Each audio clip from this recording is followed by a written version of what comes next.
Buenas tardes tengan todos y todas ustedes. En nombre del Colegio de Abogados y Abogadas de Costa Rica, les damos la más cordial bienvenida a la última parte de la charla de garantías mobiliarias, siempre con la máster Ana Yancy Rojas Chan.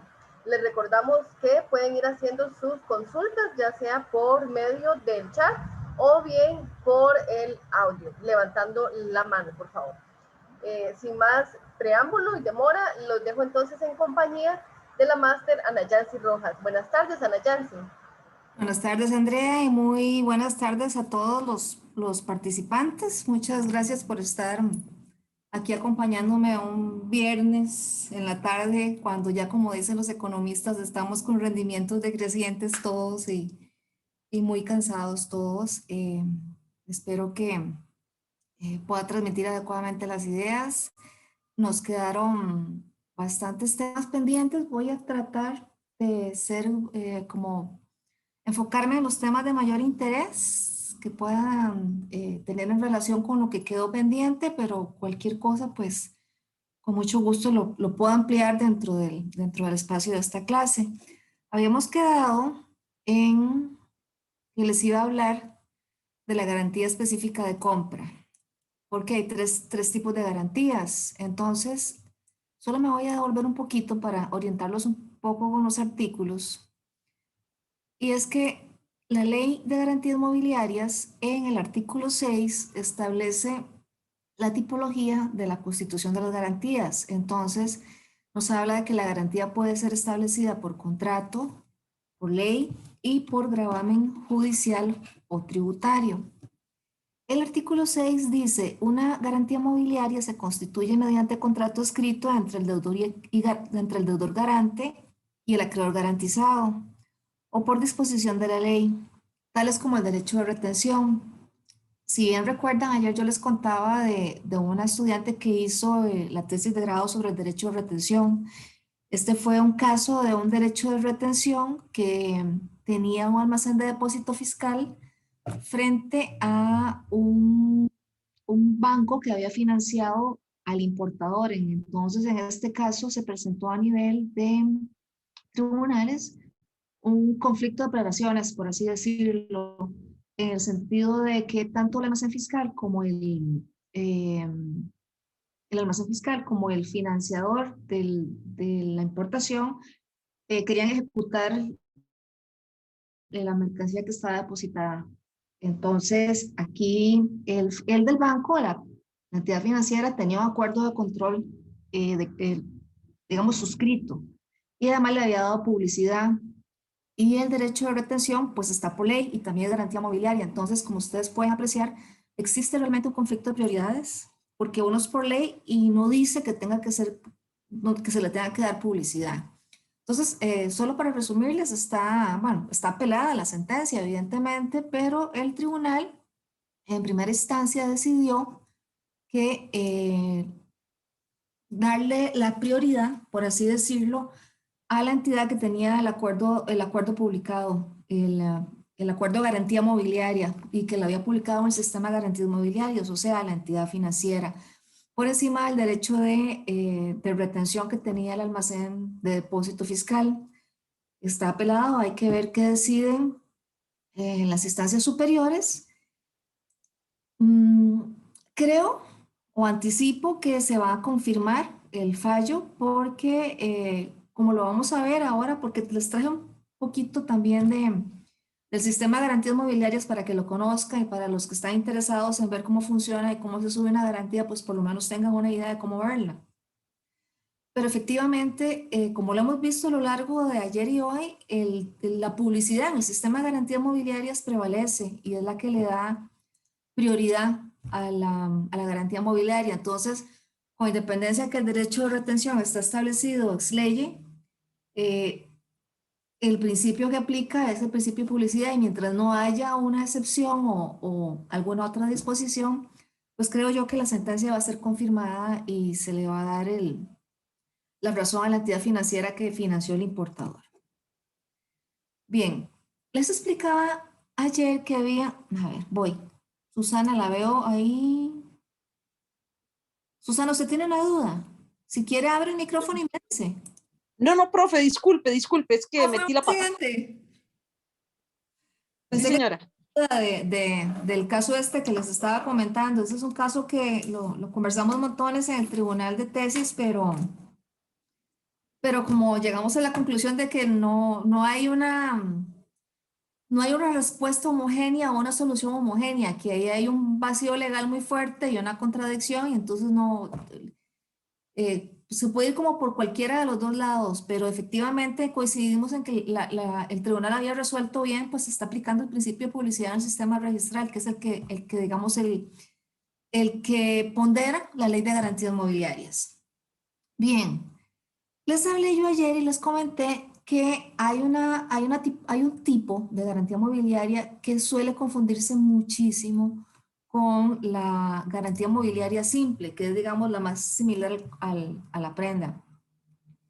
Les voy a leer el artículo, pero más que todo por deporte, para que vean lo complejo que es y por qué las personas confunden el artículo con otro, y después ya procedo a darles el ejemplo para que, digamos, puedan visualizar claramente qué es lo que pretende el artículo, pero el artículo realmente da pie para que cualquier persona en su sano juicio se enrede y confunda la garantía mobiliaria específica de compra con la garantía simple.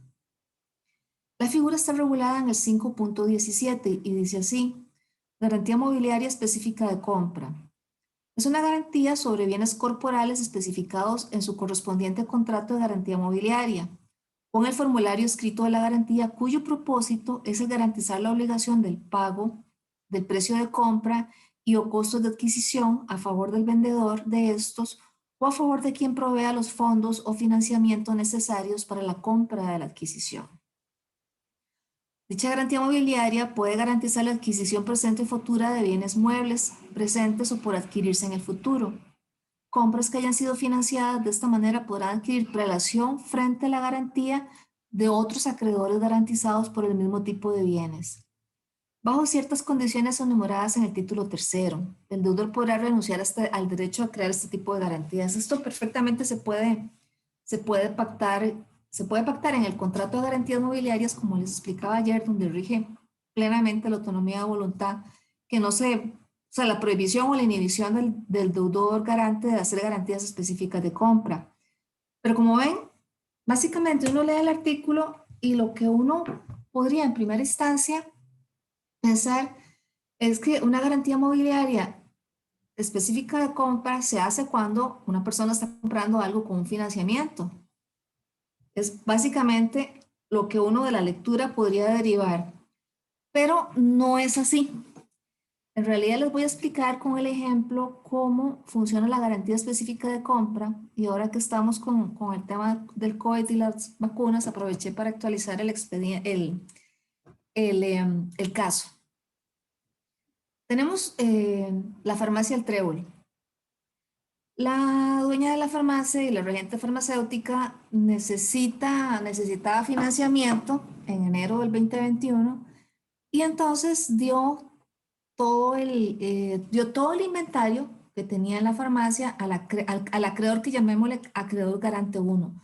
Lo dio en garantía, todo el inventario, obtuvo financiamiento. Resulta que se viene el tema de las vacunas y que esperemos que pronto se puedan comprar vía privada, y entonces ella quiere y tiene interés en adquirir un lote grande de vacunas para poder venderlas. Entonces, en primera instancia ella va y le consulta al acreedor 1 que si le financia, que si le facilita, digamos que $30,000 para comprar los lotes de vacunas que ella quiere tener, y el acreedor 1 le dice que no, que ya le dio un financiamiento y que ya no le va a dar más financiamientos. Entonces ella va y busca un acreedor garante 2, otro posible acreedor, y le vuelve a contar la historia de las vacunas, del COVID, y la acreedora dice que sí, que ella está dispuesta a financiarle la compra de las vacunas. Entonces, procede en febrero del 2021 a hacer el contrato de financiamiento y suscribe la garantía específica de compra.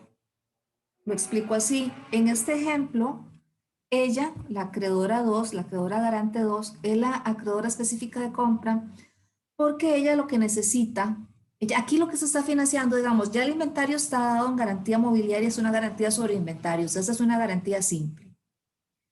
Pero viene una compra posterior que también va a formar parte del inventario general de la farmacia y entonces es necesario para la protección y la seguridad jurídica del acreedor garantizado 2 especificar o segregar esas vacunas, digamos, y esos flujos que estén sobre esas vacunas, segregarlo del inventario general, de manera que si el acreedor 1 por cualquier razón tiene que ejecutar el inventario, no vaya a tocar las vacunas, no vaya a tocar porque esas vacunas están afectas al cumplimiento de una garantía específica de compra. Se establece lo que se llama una superprioridad. ¿Por qué? Porque por lo general, no, y la regla usual en garantías mobiliarias es primero en tiempo, primero en derecho. Entonces, el primero que publica, el primero que le da publicidad a la garantía mobiliaria es el que tiene la prioridad. Pero en este caso, ella, a pesar de que ella está haciendo financiamiento en febrero del 2021, ella va a tener una prioridad para la ejecución de su financiamiento, de la garantía mobiliaria que ella segregó, o sea, de los inyectables sobre el COVID. Acá digamos, lo que se busca es que el deudor garantizado, la persona que necesita el financiamiento, si el acreedor 1 ya no le puede dar más financiamiento, pueda recurrir a otros acreedores y pueda tener varios acreedores. Sin embargo, como se está hablando, porque esto opera en inventarios, que es cuando se puede darse la confusión de garantías, es necesario establecer una separación específica de las compras. Por eso, o sea, el financiamiento sobre esta compra de las vacunas. Esa es la razón por la cual existe la figura de la garantía específica de compra que está muy mal redactada y es muy importante diferenciarla porque esta figura está regulada en lo que tiene que ver con las prelaciones y el formulario en el artículo 18. O sea, la garantía específica de compra tiene que darse la publicidad como garantía específica de compra, no como garantía simple. Aquí les traje una, a ver si está acá. Si ustedes ven acá, antes de leerles el artículo 18, este es un pantallazo de las opciones que uno tiene cuando va a ingresar al sistema de garantías mobiliarias. Entonces, cuando uno va a ingresar a ese sistema y ya está en el proceso de las garantías, si uno se va acá, uno tiene que identificar qué tipo de garantía es la que se está subiendo en el formulario. Entonces ustedes ven acá que primero me va a aparecer la garantía simple, la garantía por bienes de incorporación y destino, factoring y la garantía específica de compra. Entonces, la acreedora 2, la que financió las compras del COVID, tiene que subirlo acá como garantía específica de compra. Y entonces va a obtener acá publicidad mediante el formulario de inscripción que haga referencia al carácter específico de la garantía. No hay un formulario especial independiente, sino lo que hay es un solo formulario donde acá se identifican los diferentes tipos de garantía o de objeto de la garantía. Por ejemplo, si ustedes están haciendo un leasing financiero, en este caso, evidentemente, ya el leasing financiero por ley es una garantía mobiliaria, entonces ustedes no tienen que hacer un contrato de garantía mobiliaria sobre ese leasing financiero, sino que le dan aquí la publicidad en el sistema registral como leasing. Igual pasaría con un acuerdo de factoreo. Ya existe en ese caso la publicidad registral, lo que sí tienen que tener es el cuidado de poner en el acuerdo de leasing o en el contrato de factoreo que es una garantía mobiliaria y que se rige por esta ley y que se le va a dar publicidad. Bien, entonces, en este caso, esta es la garantía mobiliaria y este 18 tenemos que, digamos, concordarla. O sea, tenemos que concordar, para que nos quede bien claro, el 5.17, que es el concepto, concordarlo con el artículo 18 y también con el 52, que es el que establece la prelación, digamos que la superprioridad. El 52 dice así, cuando esté permitida su constitución, la garantía específica de compra tendrá prelación sobre cualquier otra garantía mobiliaria previamente publicitada que afecte bienes muebles del tipo al que pertenece el bien dado en garantía. Por eso es que esta garantía opera para segregar en inventarios y para segregar, digamos, financiamientos posteriores en inventarios. Pero si uno lee el artículo, tal y como está escrito acá, como se explica en el 5.17, evidentemente es muy fácil hacer una mala interpretación y pensar que una garantía específica de compra es una garantía porque me están financiando cualquier compra. Y eso es lo que ha dado lugar a que muchas personas se confundan y en lugar de subir una garantía simple, cuando lo que corresponde es una garantía simple, la suben como una garantía específica de compra. Y eso eventualmente en el momento de ejecución podría tener algún problema al nivel de ejecución o de prelaciones porque no se está subiendo bajo la naturaleza jurídica ni se le está dando publicidad bajo la naturaleza que corresponde. Quería consultarles si les quedó clara lo que es la garantía específica de compra antes de pasar a la garantía con desplazamiento. Profe, una consultita. Claro, adelante. ¿Qué pasa si la simple no se publicitó? Se hizo el contrato y demás, pero no se llenó el formulario. O sea, ¿cómo el acreedor No 2 no va tiene a saberlo? prelación. El ¿Perdón? acreedor 2 lo va a publicitar como, o sea, si lo hace bien, lo va a publicitar como una garantía específica de compra. Si el simple, si la garantía simple sobre inventario no se le dio publicidad, lo que puede suceder es que alguien más reciba ese inventario como garantía y le dé publicidad y entonces se pierda. Si se hizo el proceso de registrar, no registrarlo, de darle publicidad adecuadamente a la garantía 2 como garantía específica de compra, no va a haber problema, porque entonces se ejecuta y se va a ejecutar lo que corresponde, digamos, a las vacunas y a los flujos. Ahora, si se equivocó, es que aquí pueden pasar muchas cosas. Digamos que el asesor legal del garante 2 no entendió que era una garantía específica de compra y la publicitó como garantía simple. Y el primero, como usted le indica, no publicó la garantía simple. Entonces, eventualmente, porque puede pasar, eh, el garante 2 al publicarlo como simple, a la hora de ejecutar, se lo puede llevar todo, el inventario y las vacunas, ¿verdad? Porque por error la publicó como simple, cuando era específica de compra, el otro, por mala asesoría, por desconocimiento, no publicó la simple de inventario, entonces a la hora de ejecutar, uno muy posiblemente, calculo yo que se llegaría a ejecutar y se lleva todo el inventario de la farmacia. Esos son los escenarios posibles. ¿Le quedó claro, Janine? Sí, señora, muchas gracias. Con mucho gusto. Bien, otra forma para, digamos, ver todo el elenco de las formas de constituir una garantía esta es la clásica, ¿verdad? Bueno, la clásica no, sino la de la segunda etapa de evolución del derecho de prendas, que es la garantía con desplazamiento. La garantía con desplazamiento está regulada acá, en el artículo 14. Y la garantía con desplazamiento, esto es muy importante que ustedes lo tengan presente, no requiere publicidad porque de acuerdo con el principio de derecho mercantil, la posesión del bien mueble vale por título. Entonces, en el caso de la garantía con desplazamiento, como se entrega en garantía al acreedor, no hace falta darle publicidad. Una garantía con desplazamiento sobre un bien mueble material surte efecto entre las partes y contra terceros desde el momento en que el acreedor garantizado o un tercero designado obtiene la posesión, ¿ok? Entonces aquí estamos hablando de lo que yo les decía, no hace falta porque ya en sí la posesión de los bienes se considera ya la publicidad. En este caso no es necesario publicar el contrato. ¿Qué aplica? Aquí digamos que la prenda con desplazamiento, lo que conocemos como prenda con desplazamiento no ha cambiado en cuanto a que ahora digamos, estamos hablando de una garantía mobiliaria con desplazamiento, pero funciona igual, o sea, la posesión sigue valiendo por título, en este caso no es necesario darle publicidad.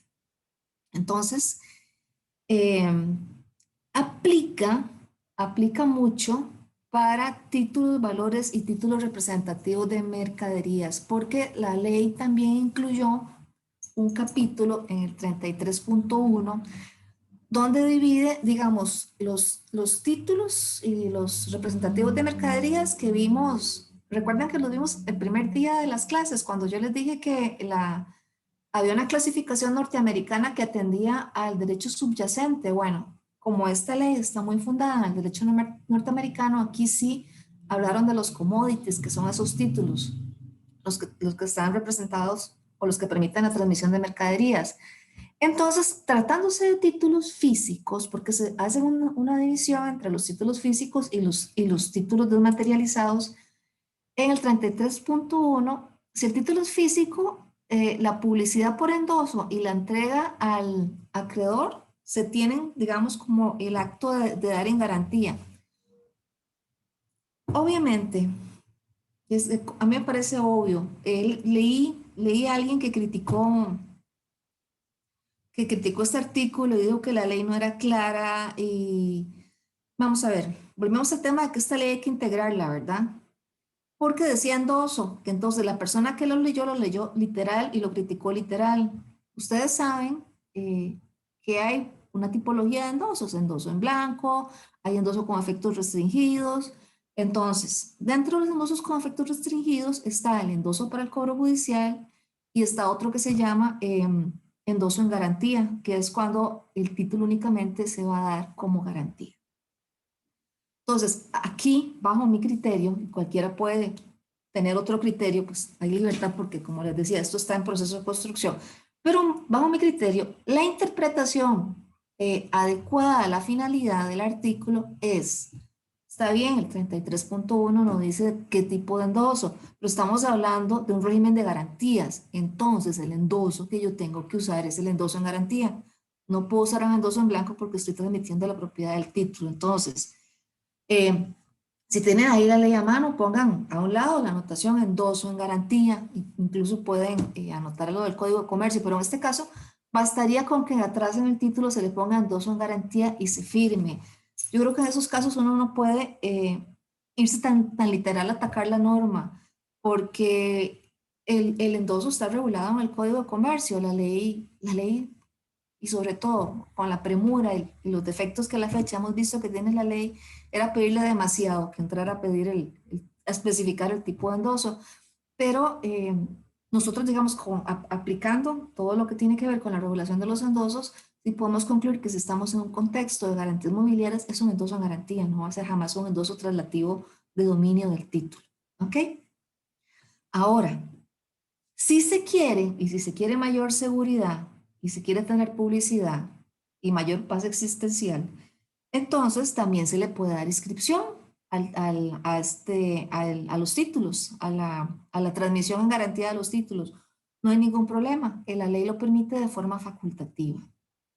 Ahora, cuando los títulos son emitidos en forma electrónica, y esta es una norma que me parece a mí que está muy pensada para lo que es los depósitos fiscales y para el momento en que se desmaterializa. Yo me imagino que en Estados Unidos ya están desmaterializados y por eso la extrapolaron acá de esa forma.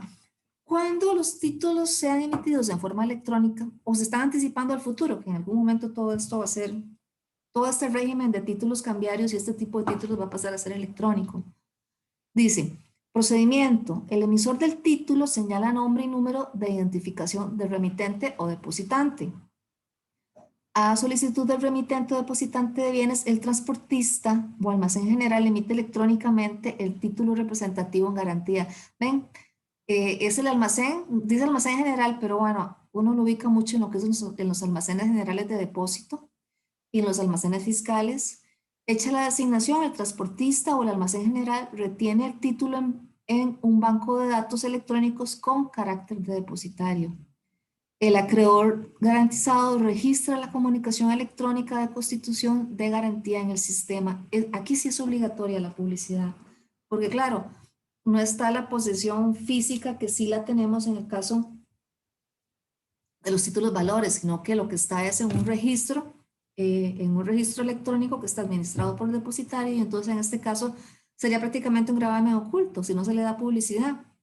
Entonces esta es la razón por la que se pide en este caso que sí se registre la comunicación electrónica y evidentemente se obtendría la prelación en ese caso.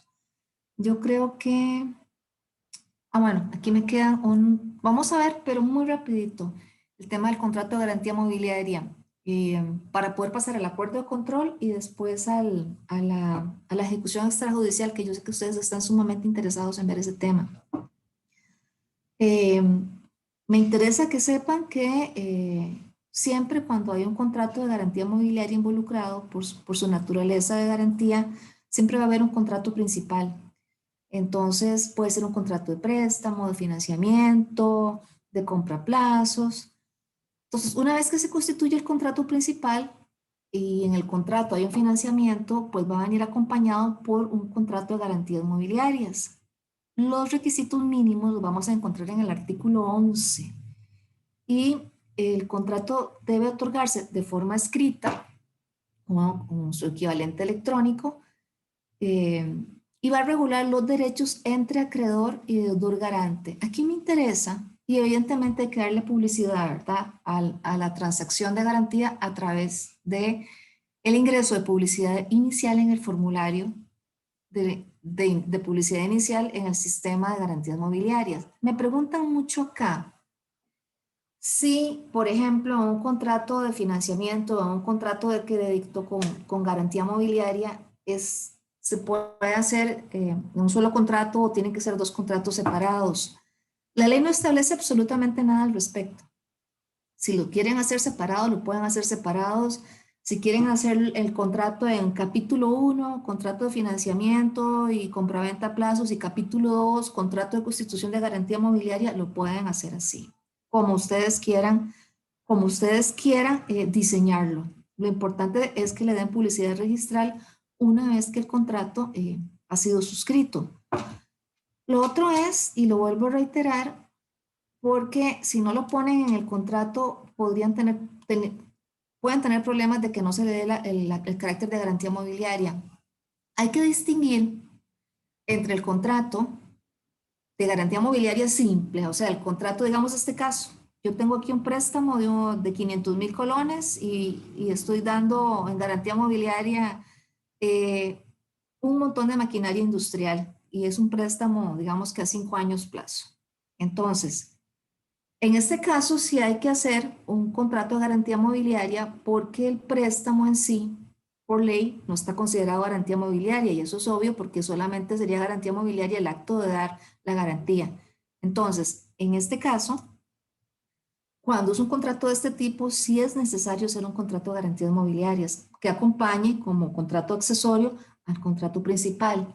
Ahora, si ustedes están trabajando con un fideicomiso de garantía sobre bienes muebles, con un contrato de factoreo, con un contrato de leasing financiero o con un contrato de bienes incorporados o por destino, en ese caso sí tienen que poner en el contrato, o sea, ponen toda la regulación normal, todas las cláusulas que corresponden al contrato de factoreo, al contrato de fideicomiso, al contrato eh, más les dije, de leasing financiero, pero tienen que poner alguna cláusula en alguna parte del contrato donde ustedes aclaren o digamos expongan que en este acto se constituye garantía mobiliaria conforme a la ley de garantías mobiliarias, o sea que en este acto el presente fideicomiso y con el acuerdo del deudor se constituye en garantía mobiliaria y por lo tanto va a ser, se va a inscribir en el registro de garantías mobiliarias porque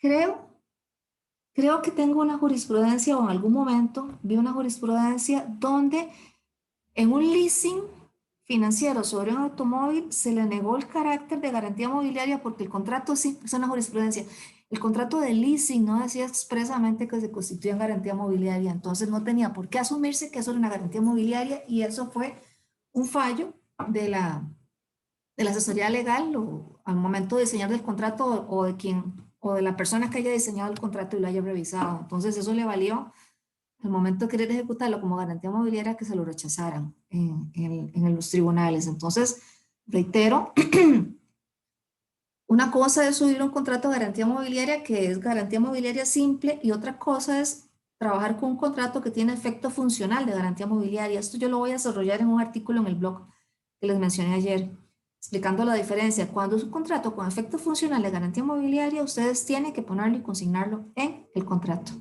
para que quede claro que ese contrato constituye también garantía mobiliaria, porque digamos que aquí, en ese segundo caso, se fusionan el carácter de principal y de garantía en un solo cuerpo jurídico. ¿Ok? Eso es, digamos, las recomendaciones que les puedo dar en otras veces. con más tiempo, si vemos las cláusulas, temporal cómo comparto, si vemos, digamos, cláusulas, que yo soy malísima con esto, aquí. Em, pero en este caso no nos da tiempo para ver cómo redactar las cláusulas. A ver, necesito encontrar acá. Ok. Que no logro. ¿Tiene una duda mientras me las arreglo a ver cómo lo pongo en ampliación? Mi mayor duda era si en algún momento nos pueden compartir esta grabación, la de esta clase, o la de las clases anteriores también. No sé. Eso sí es la parte logística del Colegio de Abogados. Yo con mucho gusto hoy le mando a Andrea Las filminas. Sí, claro, para que las tenga y les permita pues orientarse de alguna manera. Pero Perfecto. yo no sé si comparten grabación, ahí le quedó mal. Andrea, ¿usted está por ahí para que le aclare la duda? Muchas gracias. Ok, bien. Eh, veamos. Vamos a ver el tercer contrato, porque recuerden que, bueno, no tienen entonces ninguna duda con el tema contractual. Bien, el acuerdo de control es el tercer tipo de garantía mobiliaria que está regulado en la ley, solo que no es garantía mobiliaria, digamos, no es garantía específica de compra y no es garantía mobiliaria simple, sino que se llama y se denomina acuerdo de control y se caracteriza porque el objeto de la garantía mobiliaria son los activos financieros. Entonces, este acuerdo, es que no veo. Disculpe, Ana Yancy. Hay Sí, una pregunta en el chat. No sé si gusta se la hago de por una vez. favor, pásamela porque tengo un enredo aquí con la opción de compartir pantalla que no jugando. Está ganando la tecnología. Dice Isabel Córdoba. ¿Qué pasa con aquellas prendas sobre equipo especial que el registro de bienes inmuebles y con la entrada en vigencia de la ley de, no sé, de la LGM, De los garantías pasó, mobiliarias. sí, los pasó al sistema GM? Pues dichas Vamos a garantías ver, no nacieron como GM. eh, se dio un plazo, no, eso no se pasa automático, eso es obligación eso se pidió que lo hiciera cada quien, porque recuerdo que a mí me llamaron para convertir varias garantías mobiliarias. Se dio un plazo gratuito de conversión donde uno tomaba, digamos, las que eran prendas que eran susceptibles de constituir o pasar a ser garantías mobiliarias y el registro de un año para que la gente las pudiera, eh, digamos, migrar. Ese era el proceso de migración, migrar de un registro al sistema de garantías mobiliarias. A partir después de ese año, hay que hacerlo, digamos, hay que hacerlo si se quiere tener la prelación, ¿verdad? Pero hay que hacerlo, o sea, no es que el registro lo hacen automático. El registro lo que dio fue un plazo de un año para hacerlo. Y después sí ya hay que pagar el formulario. Tampoco es que es tan complicado, sencillamente eh, digamos, se compra el formulario de publicidad inicial y se llenan los datos que corresponden a la exprenda, por así decirlo, y se le da publicidad inicial. Y con eso se obtiene la prelación que da la ley. ¿Ok? ¿Una otra pregunta? Profe, La Sí. otra pregunta es de Cintia. Dice, ¿de qué forma firman las partes? ¿Con firma digital o el formulario se imprime? No, el formulario no tiene firma digital. Uno ingresa al sistema de garantías mobiliarias con firma digital. Y una vez que está ahí uno, ahora creo que les traje por lo menos un flujo pequeño de cómo hacerlo. Y una vez que uno está en el sistema, entonces uno llena el formulario que es totalmente automático. No sé si es que tal vez les ha tocado llenar, tal vez los que son notarios cuando hacen estas sociedades en línea, es muy similar. Uno va llenando el formulario y después le da publicidad, pero usted en ningún momento necesita firma digital. Sí necesita firma digital para ingresar al sistema de garantías mobiliarias y usted necesita estar registrada en ese sistema como acreedora garantizada o como abogado autorizado para subir las garantías. Y entonces usted queda habilitado para subirlas. Ese es el profe, caso, ¿verdad? Pero no hay... Sí, qué dicha Sí. que tocó ese punto, porque ahí es donde tenía yo la pregunta, ¿cuál es el sistema para inscribir a las personas acreedoras, que son las que tienen que inscribirse, creo, o no sé si también las deudoras tienen que inscribirse como tales en el registro, No, solo los acreedores. solo los acreedores? Ujú. Y la otra, ¿cómo se hace para hacer ese trámite? Bueno, esa es la primera pregunta Ok, porque se me fue la otra. va, hagamos una cosa, Susana, sí, la que está hablando. Sí, señora. Ok, Susana, hagamos un trato. Como esta presentación es larga y lo que usted me está preguntando es otra historia larga también, terminemos control. Yo tengo una parte de publicidad, traje aquí una parte de publicidad registral en el sistema. Entonces, si todavía después de que veamos lo de publicidad, es que no recuerdo si puse ahí el tema de cómo registrarse, pero yo creo que sí está. Si no está ahí, recuérdemelo al final de la lección y con demasiado gusto le explico para cómo hacerlo. Solo me lo recuerda porque creo que yo lo tengo previsto en la... Hoy revisé las presentaciones, pero como son muy extensas no recuerdo, pero sí tengo una parte del sistema de garantías. ¿Ok? Bien, entonces vamos a ver el acuerdo de control. El acuerdo de control está regulado en el artículo 5, inciso 9, o sea, el famoso artículo de las definiciones. Y dice así, el acuerdo entre la institución depositaria, cuando aquí dice institución depositaria, pensemos en una institución bancaria o financiera que tenga cuentas de depósito, que pueda dar el servicio de cuentas de depósito, porque aquí no hay forma de entender lo que quería el legislador cuando habla de institución depositaria, porque es uno de esos casos que yo les comentaba ayer donde se ha mal traducido un término estadounidense, o se tradujo literal, o se transliteró, como decía el otro colega ayer, y hay que entender que se refiere a una institución bancaria que dé el servicio de cuentas de depósito. O el intermediario de valores mobiliarios, el deudor garante y el acreedor garantizado. ¿Ok? Es un acuerdo, digamos, donde van a participar tres sujetos, según el cual la institución depositaria o el intermediario aceptan cumplir las instrucciones del acreedor garantizado respecto del pago de los fondos depositados en una cuenta bancaria o respecto de la disposición de los valores depositados en la cuenta de inversión, sin requerir del consentimiento posterior del deudor garante.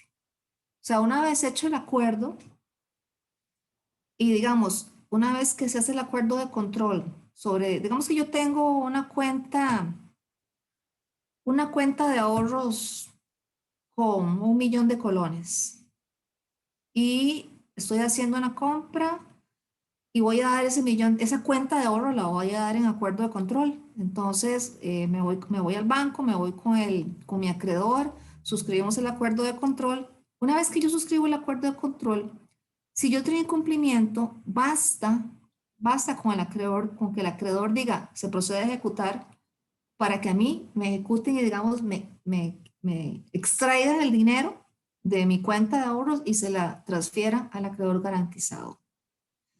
Es un acuerdo tripartita y aquí en el párrafo segundo están digamos, las dos modalidades que hay.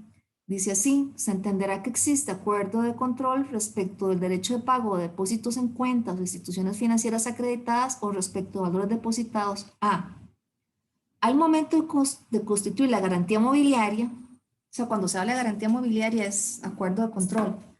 Cuando la institución depositaria sea el acreedor garantizado o cuando el intermediario mantenga la cuenta de inversión y sea el acreedor garantizado. O sea, si el banco es mi acreedor también, ahí en automático se constituye el acuerdo de control. Y lo otro es cuando la institución depositaria o el intermediario suscribe un contrato de control y donde participa el deudor garante. El contrato tiene que tener fecha cierta, porque la propia ley del artículo 5.9 establece que el control con fecha cierta se considerará efectivo desde su periodo de vigencia con prevalencia sobre el derecho a disponer los depósitos o valores que haya retenido el deudor garante. Entonces, si ustedes van a hacer un contrato de control, es importantísimo que le pongan fecha cierta, o bien si lo hacen pues notaría, pues ya queda en documento público. Aquí es importante que tengan presente que son estos 3 sujetos y que yo no puedo obligar al banco a dar este servicio.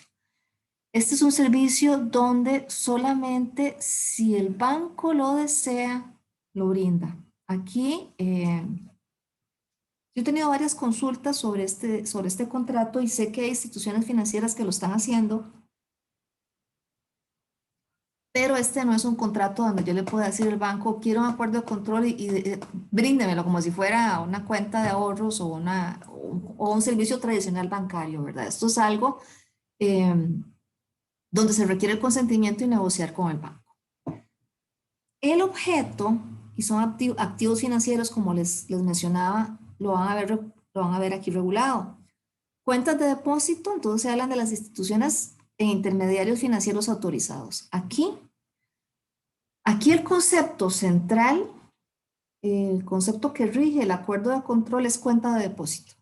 Si estamos hablando de dinero que está en una cuenta de depósito, que jurídicamente se entiende que es una cuenta de depósito, con independencia del nombre que tenga, cuenta de ahorros, cuenta corriente, cuenta global, master cuenta, todos esos productos sofisticados de los bancos, pero en el fondo subyace una cuenta de depósito, entonces es susceptible de un acuerdo de control.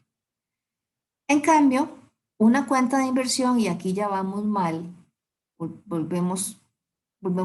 tenemos un problema porque aquí se habla de cuentas de inversión en el caso del intermediario financiero y de valores, pero en Costa Rica no existe el concepto. El concepto de cuentas de inversión no lo tenemos regulado, entonces tendríamos que interpretar que es, tengo por acá, voy a adelantarme un momentito, que es una cuenta de valores o una cuenta de custodia, está acá. La ley reguladora permite que las entidades, la ley reguladora del mercado de valores, cuando uno tiene o compra valores materializados o valores anotados en cuenta, uno tiene que abrir una cuenta con un custodio, una cuenta de custodia, y entonces ahí va a quedar depositados o van a quedar registrados electrónicamente mis inversiones. Entonces, en realidad, volviendo para acá, lo que el legislador quiso decir en cuentas de inversión es cuentas de custodia. ¿Ok? Entonces, para el que tenga interés en este tema, le puede escribir al Colegio de Abogados o me pueden escribir a través del blog. Yo tengo un artículo publicado, con mucho gusto se los puedo pasar para que quiera ahondar. Aquí, bueno, la intermediación financiera se define en el 116 de la Ley Orgánica del Banco Central. Entonces, cualquiera de estos intermediarios que está acá, porque hay muchas opciones.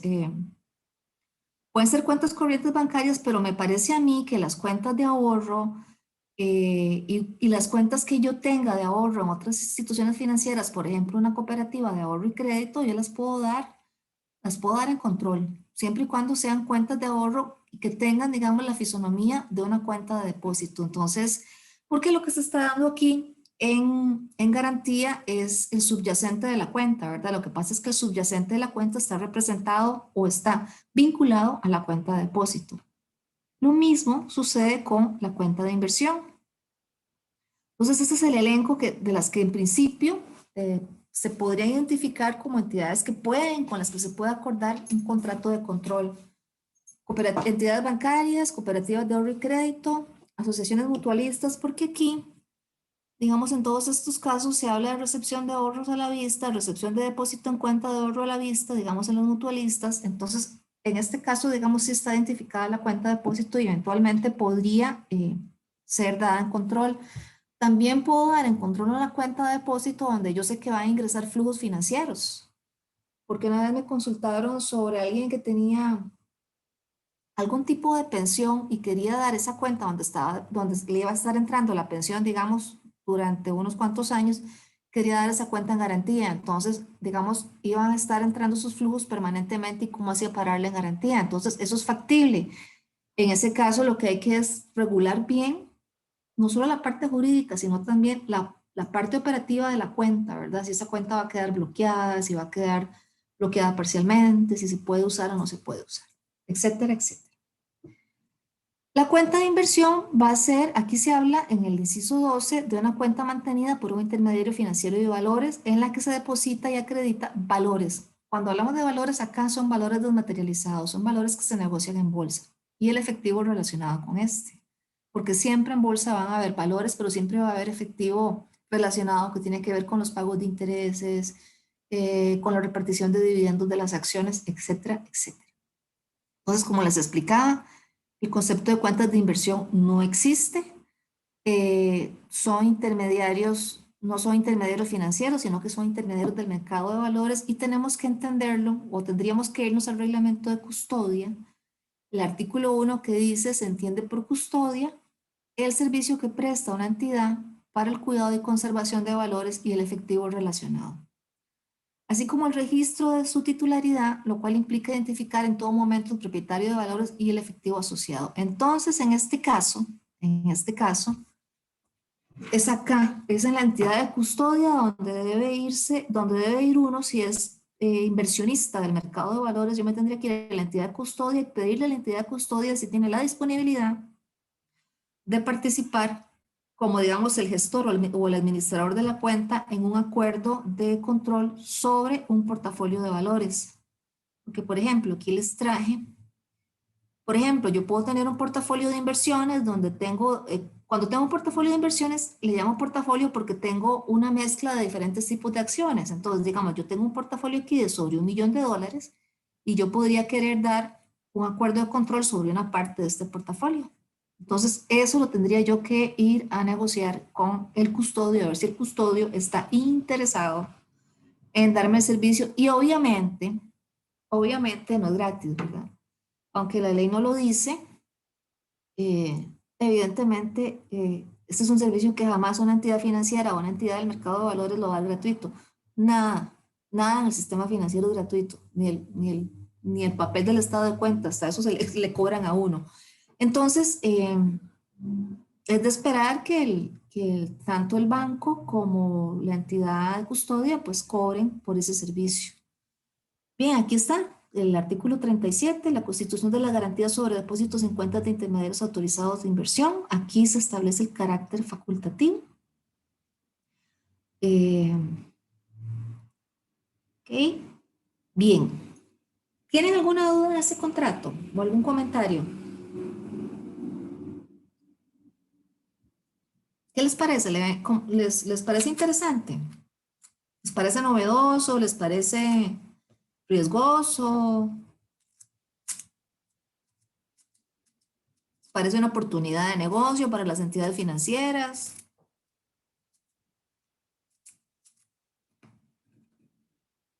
No, no les parece.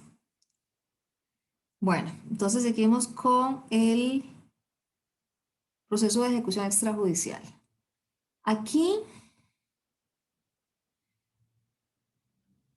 el mayor problema que se ha presentado, o uno de los problemas que se han presentado, no sé si se sigue manteniendo a la fecha, es con una interpretación que se le dio a una palabra en el procedimiento establecido en el artículo 57. La garantía mobiliaria, digamos, el principio general que rige la garantía mobiliaria en materia de ejecución es que se promueve la ejecución extrajudicial. ¿Por qué? Porque se parte del supuesto de que, dada la gran cantidad de trabajo que tienen los tribunales judiciales, la ejecución extrajudicial le va a promover y le va a permitir al deudor garantizado que ya dio su financiamiento ejecutar de forma más rápida la garantía y, digamos, recuperar la inversión. Entonces, ese es el principio y por eso es que desde el inicio todos los promotores de la ley de garantías mobiliarias han propugnado porque se promueva la ejecución extrajudicial, pero sí ha tenido vicisitudes, sí ha tenido sus detractores. Después los notarios, creo que yo les mencionaba o les decía ayer que los notarios últimamente una forma de intimidación o de coacción es que cuando están en un proceso de ejecución extrajudicial les ponen una denuncia en el colegio de notarios. Entonces ha ido generando algunas irregularidades que se salen, digamos, de la finalidad del proceso de ejecución extrajudicial. Bien. El procedimiento está regulado en el artículo 57.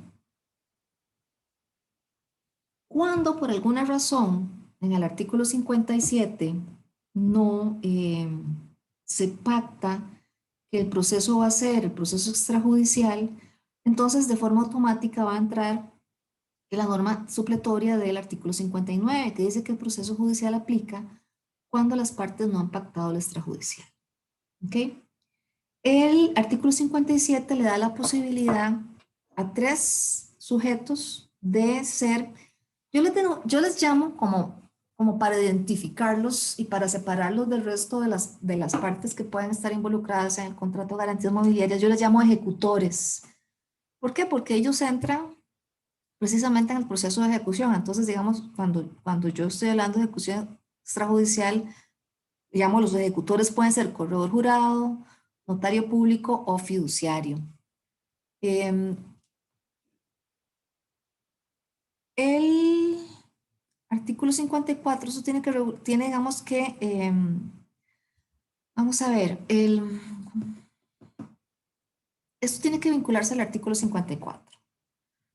El artículo 54 establece el acreedor garantizado que pretenda dar comienzo a una ejecución por incumplimiento del deudor garante efectuará la inscripción del formulario de ejecución en el sistema de garantías mobiliarias. Entonces, esto tengo que actualizarlo porque esto ya no es ley de cobro, ¿verdad? Se los actualizo antes de enviarlo. Algo que hay que hacer, o sea, lo primero, digamos que el cliente de uno es el acreedor garante y viene y le dice hay un incumplimiento. Entonces, lo primero que tenemos que hacer es ingresar al sistema de garantías mobiliarias, comprar el formulario de ejecución e ingresarlo y darle la publicidad en el sistema de que esa garantía está entrando en proceso de ejecución. Entonces, ese formulario, conforme a lo que establece el artículo 54, no requiere, con ese formulario es que yo comienzo el proceso y además tiene carácter de título ejecutorio, entonces no va a requerir un proceso previo para que se declare el derecho. El formulario en sí, el artículo 54, le da el carácter de título ejecutorio. Entonces, ese es el primer paso que tenemos que hacer. Otra cosa que siempre les recomiendo a los estudiantes, no copien, es una pésima práctica, sobre todo en este caso de garantías mobiliarias, es una pésima práctica tomar el artículo 57 y transcribirlo digamos, en el contrato de garantías mobiliarias, porque el artículo mezcla etapas en el proceso de ejecución. Entonces, cuando ustedes diseñan un contrato de garantía mobiliaria o cuando lean o estudien el proceso de ejecución de garantía mobiliaria en el 57, y tienen que verlo como un proceso con diversas etapas. Y cuando lo diseñan en el contrato de garantías mobiliarias, tienen que ponerse en el lugar del ejecutor y diseñar esa cláusula como si se le estuvieran dando instrucciones claras al ejecutor. Paso 1, se publica el proceso del formulario de ejecución. Ese es paso 1. Y se va y se comienza a desagregar etapa por etapa. Por lo menos esa es mi recomendación profesional para que les quede claro el proceso de ejecución extrajudicial y no genere más confusión y más enredo del que a la fecha ha venido generando. Entonces, dice el artículo 57.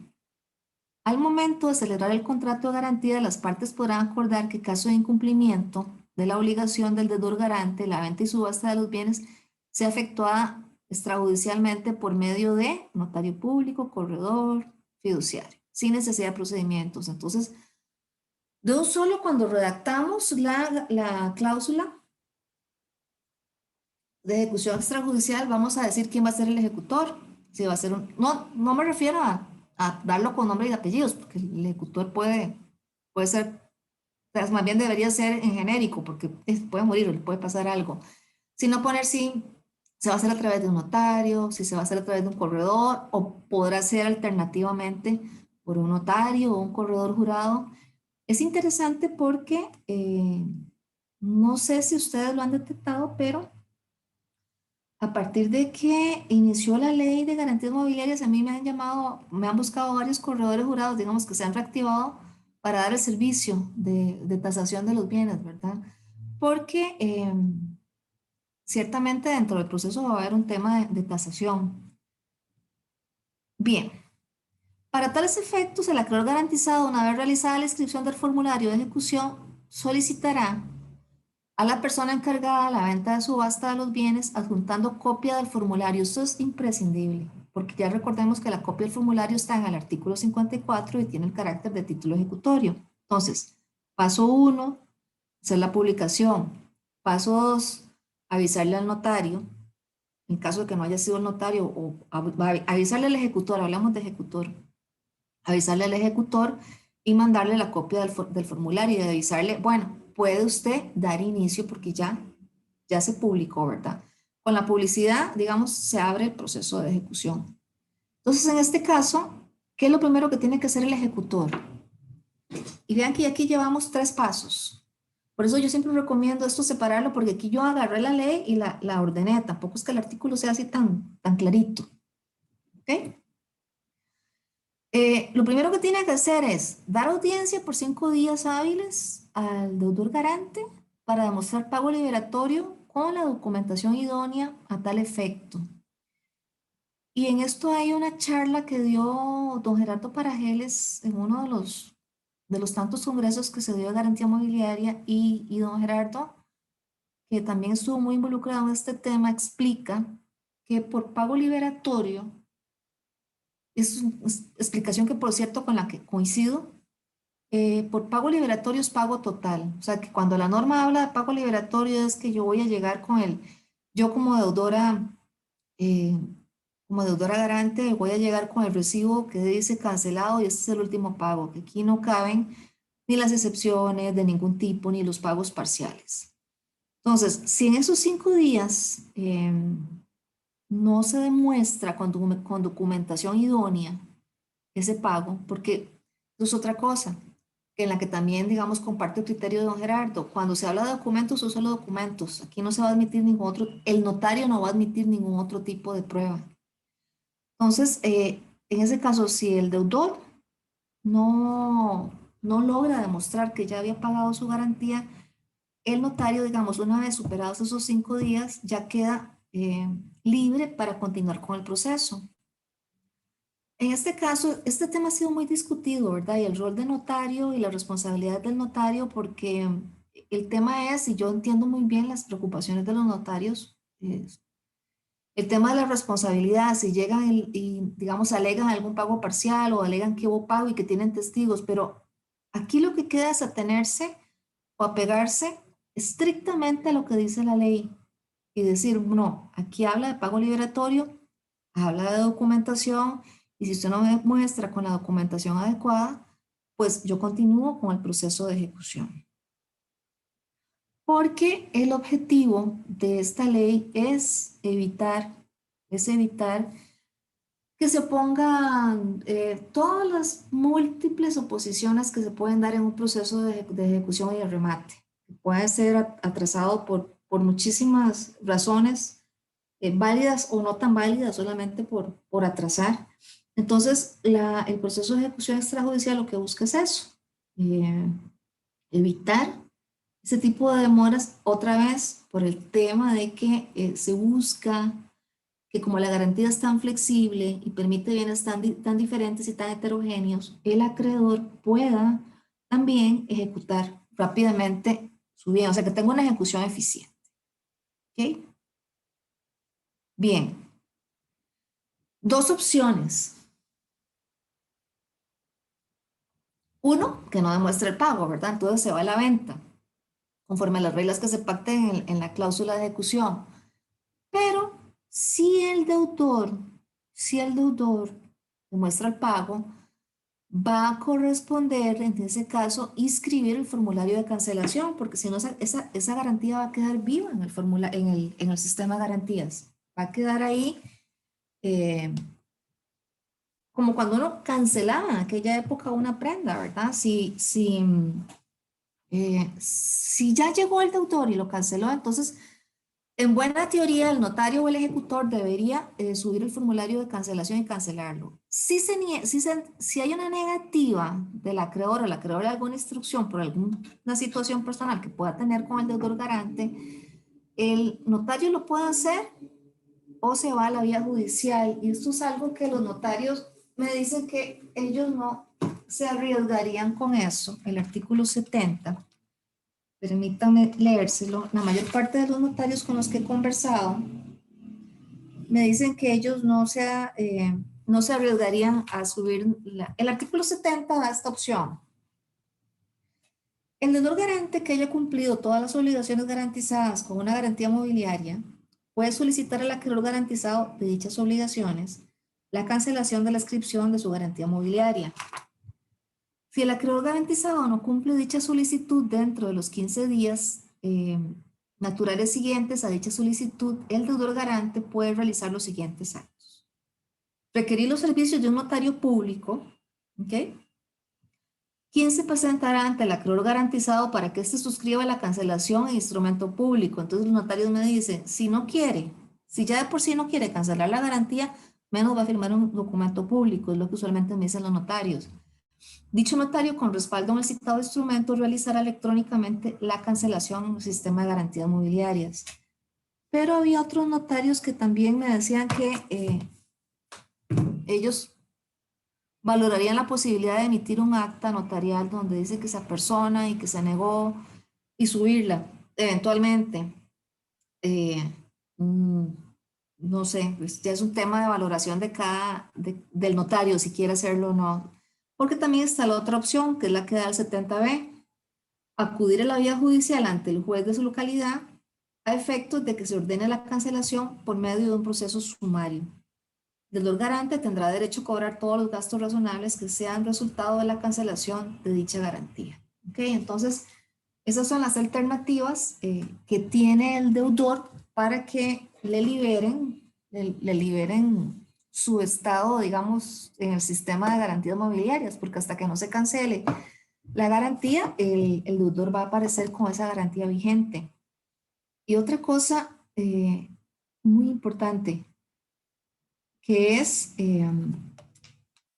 no confundir cancelación con ejecución, porque una vez se dio un caso en el sistema de garantías de creo que era un asistente que le dieron la instrucción de que iniciara la ejecución y en lugar de iniciarla, subió el formulario de cancelación.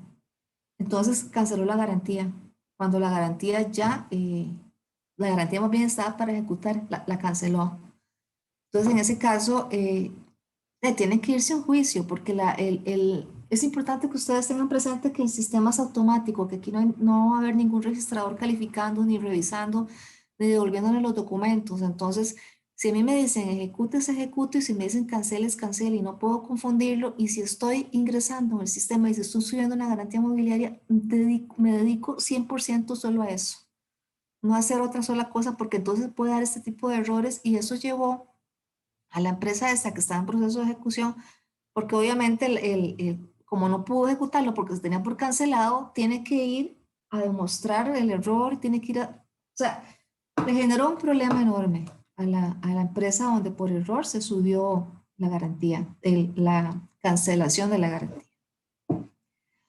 Bien, entonces estamos en la etapa de los 5 días para que demuestre si hubo o no pago liberatorio. Ya vimos lo que pasa si hay pago liberatorio. Ahora, si no se demuestra el pago, entonces se va al procedimiento de venta y se le llama venta forzosa conforme a las reglas pactadas. El artículo 57, porque todo esto está en el artículo 57, lo que corresponde entonces en este caso ya sería digamos, el paso 4 es publicar un aviso de venta o remate en un diario de circulación nacional. Entonces, este artículo debe indicar, es muy similar a los remates tradicionales: la hora, el lugar, la base de remates, señalamientos para subsiguientes remates, si el remate se hace libre o soportando gravámenes o anotaciones. Para posturas se aceptará dinero en efectivo, transferencias electrónicas realizadas con anterioridad al momento de la subasta y a la cuenta designada o cheque certificado de un banco del Sistema Bancario Nacional. Y entonces se publica. El aviso se publica con 8 días hábiles de antelación. No va a contar ni el día de publicación ni el de celebración. Debe comunicarse a todos los que según el sistema de garantías mobiliarias tengan derecho o interés legítimo a los bienes dados en garantía. Y después del acto de venta de remate se levanta un acta, ¿ok? Que es firmada por el ejecutor y el que adquiere el bien. Ok, hasta aquí vamos. Ok. Vámonos por acá. Todavía aquí, vean que todavía aquí no hemos hablado de la reposición, porque la reposición está en otro artículo. Si no me equivoco, está en el 59. Permítanme un segundo. Está en el 58. Por eso les digo que es un grave error transcribir el artículo, porque la reposición entra en juego acá, antes del remate. Entonces, si uno quisiera llevar un orden lógico de ejecución, uno en la cláusula de ejecución antes de, digamos, o sea, hasta la publicación del remate, tiene que establecer el pacto de reposición para asegurarse de que va a tener el bien disponible una vez que se efectúe el remate. No sé si me estoy dando a entender, es que por eso se les digo que el proceso de ejecución, por cláusula de ejecución extrajudicial, en ese proceso tenemos que combinar los pasos del 57 y del 58. Pero terminemos el remate. Cuando se realiza el remate y pagada la suma ofrecida, se entregan al adquirente. Si son bienes muebles inscribibles, entonces el acta se va a protocolizar y se lleva al registro. Cuando el secuestro, vámonos un momentito al pacto de reposición para poder devolvernos acá. Y ahorita nos devolvemos. El 58 establece el pacto de reposición, que es, vamos a ver, y con toda la razón cuando recién, primero que reposición es un término del Código Uniforme de Comercio, ¿verdad? Esos terminitos que mal copiamos, bueno, copiamos de mucha gente, que mal copiaron cuando usaron la ley de garantías mobiliarias. Entonces, dice así. Las partes pueden pactar un procedimiento especial para que el acreedor garantizado tome posesión de los bienes dados en garantía que se encuentren en posesión del deudor garante. Recuerden que en el escenario de las garantías mobiliarias, mayoritariamente, la prenda va a ser una prenda sin desplazamiento. Entonces, es lógico que, o es de esperar, que los bienes dados en garantía mobiliaria se encuentren se encuentren en la posesión del deudor, porque los está usando. Por lo tanto, como etapa, digamos que ya como etapa previa al remate, el acreedor desea recuperar el bien, digamos, no es reposeerlo en el sentido que se lo va a dejar. Aquí se ha, digamos, malinterpretado cuando se habla de tomar en posesión o como cuando se habla de procedimientos especiales de reposición, se ha malinterpretado o se ha interpretado excesivamente literal, porque en realidad el acreedor tiene que reposeerlo, pero es reposeerlo para continuar el procedimiento de remate, para darle continuidad al procedimiento o para tener mayor seguridad de que ya tiene el bien en sus manos, digamos, y darle continuidad al remate. Entonces, esa es la razón por la que el pacto de reposición debe ubicarse adecuadamente, diría yo, como etapa antes de proceder al remate, porque entonces yo, digamos, doy los 5 días, no pagó, entonces establezco que de acuerdo con la cláusula de reposición se procederá a ir al domicilio del deudor y se procederá a retirar pacíficamente los bienes para continuar con el proceso de remate. Entonces, esa es la finalidad que tiene la reposición. No es que el acreedor se la va a dejar, porque no puede dejársela. Esta es una cláusula que está en el contexto de un proceso de ejecución. El problema es que como está por separado, se puede ver de forma aislada, pero si la interpretamos, digamos, integralmente dentro del proceso, en realidad lo que se busca es eso, Dice acá, a menos que dicho pacto de ejecución extrajudicial atente contra el orden público, permitiendo la violencia o la coerción punibles, aquí me faltó, se considerará válido y las objeciones o apelaciones judiciales contra este podrán ser incoadas una vez que el pacto ha sido ejecutado. ¿Ok? Entonces, aunque yo proteste y lo que sea, el notario sigue. Y si conozco un notario que es muy, muy audaz y decía, a mí me protestan y me lloran y me brincan y yo sigo, porque aquí la consigna es seguir y básicamente en eso tiene la razón. O sea, la ley, el proceso de ejecución extrajudicial está diseñado para que sea eficiente y cualquier problema o cualquier otra situación jurídica se va a resolver en otro juicio, pero no en este. Entonces,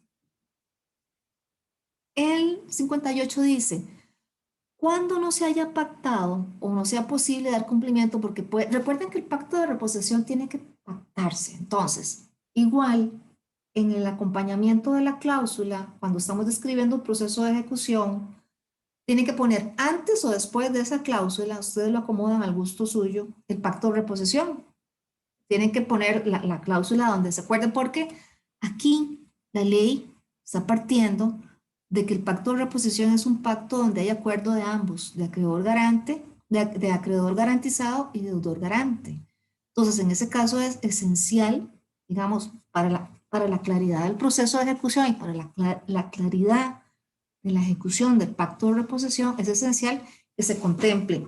Y ahí dice un procedimiento especial para que el acreedor tome posesión de los bienes. Entonces, el legislador deja librado, digamos, a la asesoría legal o al asesor legal, deja librado la forma en que ese proceso se va a efectuar. O sea, solamente establece la posibilidad de que exista un proceso donde el acreedor va por el bien en un pacto de reposición, pero la forma o el procedimiento, si le quiere notificar un día antes, si le quiere mandar algún tipo de aviso previo o lo que sea, o sea, el procedimiento es libre, siempre y cuando vaya en armonía con lo que dice el artículo, el párrafo siguiente, ¿verdad? Que no permite ir contra el orden público ni tampoco va a permitir que yo, no sé, abra la puerta con violencia, la puerta de la bodega o si hay una cerca, digamos, para el equipo agrícola que vaya y corte la cerca. O sea, eso no se puede hacer. Entonces, si no se pactó, si por alguna razón no se pactó o no es posible dar cumplimiento al procedimiento de reposición porque el deudor no colaboró con el ejecutor, ¿verdad? ¿Qué es lo que pasa por lo general? Eh, Transcurrido el plazo indicado, entonces el acreedor puede presentarse al juez y solicitar que libre un mandamiento de apropiación o reposición, el que se ejecutará sin audiencia del deudor garante. Porque digamos, ya aquí ya estaba el pacto establecido, el deudor se negó a colaborar y no le queda de otra al acreedor garante que ir y pedir un mandamiento de apropiación o reposición. Yo solo un caso he visto con un mandamiento de apropiación y el juez lo expidió y el acreedor y el ejecutor se fueron a la policía y se fueron a recuperar el bien para poder continuar con el proceso de ejecución. ¿De Profe, acuerdo? disculpe, Sí, adelante, Susana. ¿Qué ¿cuál dicha? sería la... Porque ya no aguanto. Perdón. Pecado. ¿Cuál es la vía para solicitar ese mandamiento? Mira que yo estaba más bien por preguntárselo a ustedes que están de jueces o están por ser jueces o son jueces. Yo tengo, el mandamiento que yo tengo es viejo, es de hace 2 años. No sé si habrá algún tipo no sé, algún tipo de diligencia que sea como rápida, porque la idea de esto es que se expida de una forma rápida. No sé si sería alguna vía. La verdad, Susana, no tengo claro, porque el mandamiento que vi me lo enviaron, pero no era un juicio que yo estaba llevando. ¿Alguno de ustedes tiene alguna idea para que entre todos podamos? ¿De qué tipo?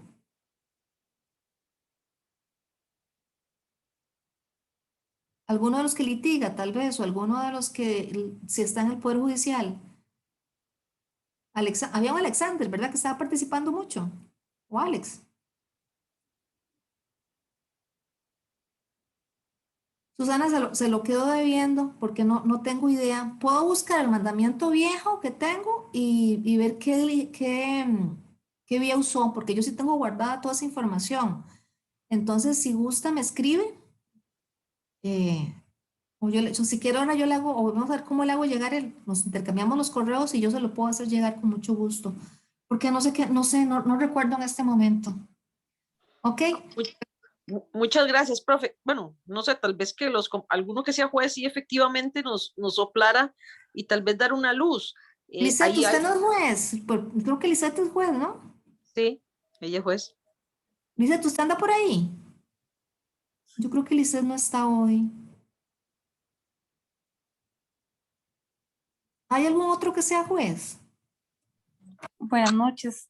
Yo soy jueza, pero vieras que yo en la práctica, la mayor parte del tiempo he estado en juzgados cobratorios que también y la ley les había dado esa competencia. Sin embargo, hasta el día de hoy, yo no he visto ninguno. O sea, yo pensaría que lo presenten tal vez como un tipo como cuando presentan medidas cautelares o pruebas anticipadas, pero hasta el momento en la práctica yo nunca lo he visto. Más bien estaba esperando a ver si alguno decía, porque yo en la práctica no lo he visto tampoco, Yo, sinceramente.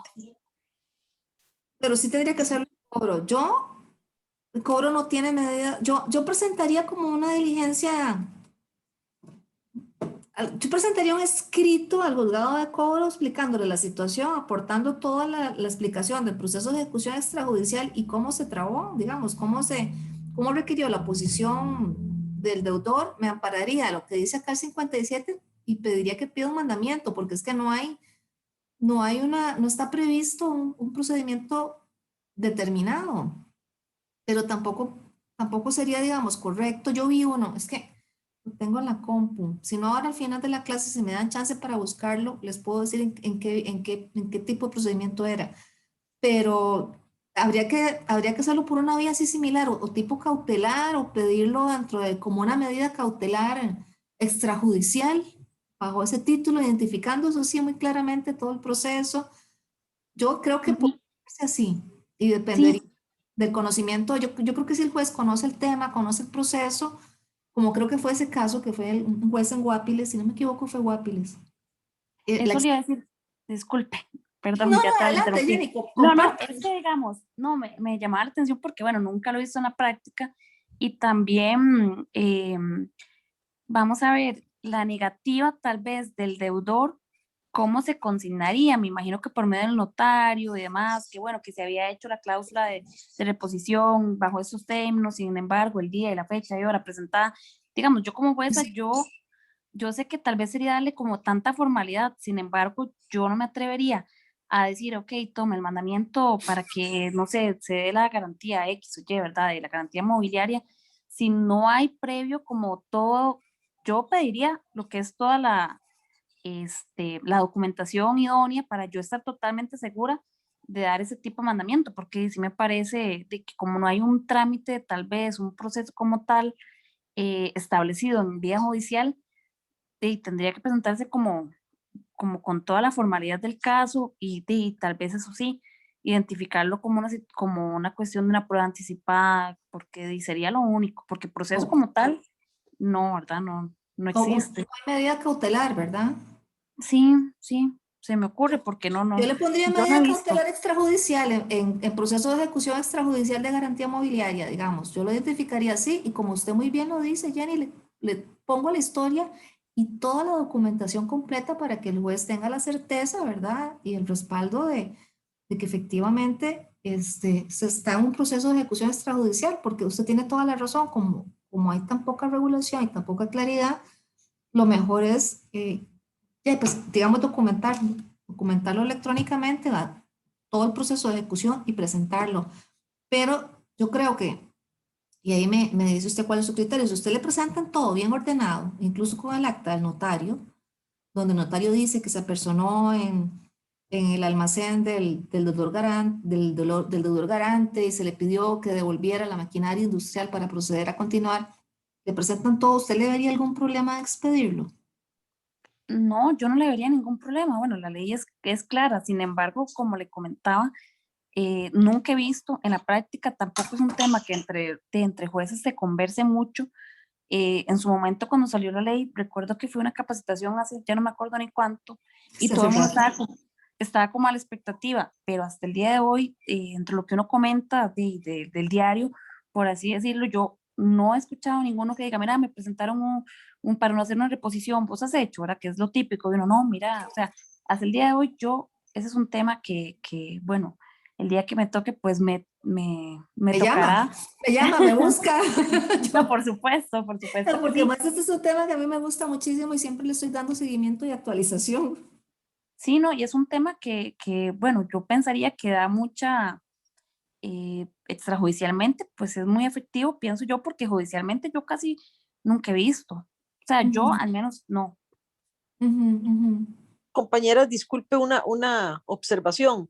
Parte de lo que he venido captando, que la profesora lo ha dicho y uno de los compañeros, creo que don Alexander, del tema de la mala traducción de algunos conceptos, Ujú. tal vez no un uso adecuado del lenguaje. Yo siento que parte de esta ley, al solicitar esto, es por la práctica judicial que se utiliza en los Estados Unidos, que es muy expedito muchas veces ese tipo de mandamientos para múltiples gestiones extrajudiciales que se aplican.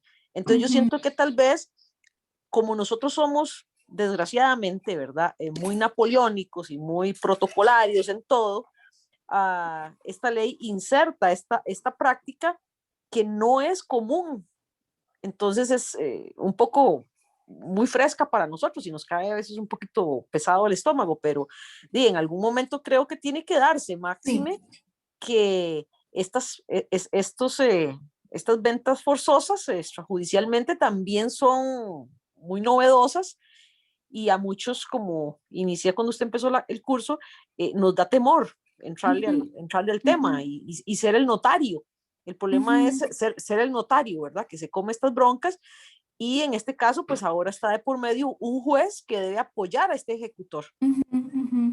Sí, y está diseñado así, digamos, donde si no hay colaboración del deudor, porque como, igual como hablábamos, esto está muy precedido por la buena fe mercantil que, digamos, habita en la práctica norteamericana, pero aquí no siempre hay muy buena fe. Entonces, esto precisamente está previsto, por eso está previsto que el juez de alguna manera auxilie al ejecutor para que pueda proseguir, digamos, en el proceso de ejecución.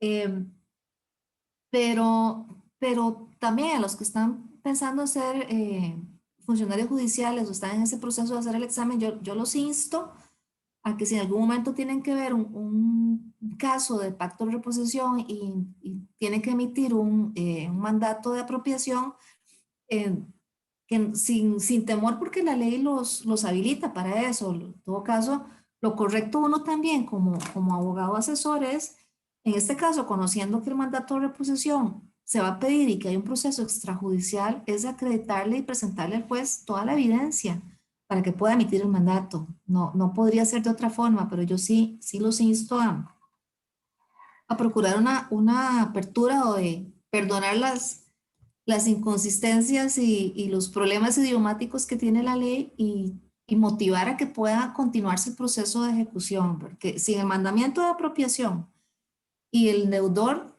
sentado en que no quiere dar el bien, hasta ahí llegó el proceso. ¿Qué más se puede hacer? Profesora, ¿sabe qué estaba pensando? Bueno, digamos, Sí. lo veo como de este punto de vista, que me parece que esta cláusula de este pacto de reposición debe ser como tan claro y tan puntual. ¿Por qué lo digo? Porque, bueno, todos sabemos que, por ejemplo, con las actas de notificación, cómo se discute hoy en día lo que es la fe pública del notario y se ha visto, ¿verdad?, que no es tan cierta muchas veces y se trae bajo lo que son las notificaciones. Entonces, yo pensaría que en estos pactos de reposición, cuando se hacen esas cláusulas, debe ser como bastante puntual, ¿verdad? No sé. Y a veces yo pensaría, o sea, me llama la atención en que yo diga, bueno, no, ante en caso de incumplimiento, entonces yo voy a llegar a la granja o a la finca de fulanito tal en tal día. Entonces yo pensaría que va a decir la parte, no, pero es que ese día yo estaba en el hospital y van a venir a salir un montón de cosas que yo creo que por ahí anda el temor, ¿verdad? Que llega uno como juez y le presentan eso y que va a venir a hacer la parte seguramente. Yo pensaría que con la documentación uno simplemente expide el mandamiento y ya, ¿verdad? No hay más que hacer, Sí. pensaría yo, según lo dice la norma. Pero yo pienso que ya en la práctica va a empezar la gente, no, pero no, aquí se había pactado que iba a ser tal día, de tal hora a tal hora. Y o sea, tantas cosas que la gente, bueno, pues se pone muy creativa casi que la mayor parte del tiempo y que entonces creo que ahí podría andar mucho el temor, o pienso yo que cuando se haga ese tipo de garantías, estipular bien este tipo de cláusulas, siempre pensando, ¿verdad? En los pros y los contras, principalmente en los contras que se pueden venir, porque sí lo veo como todo, ¿verdad? Hay de todo en los dos lados.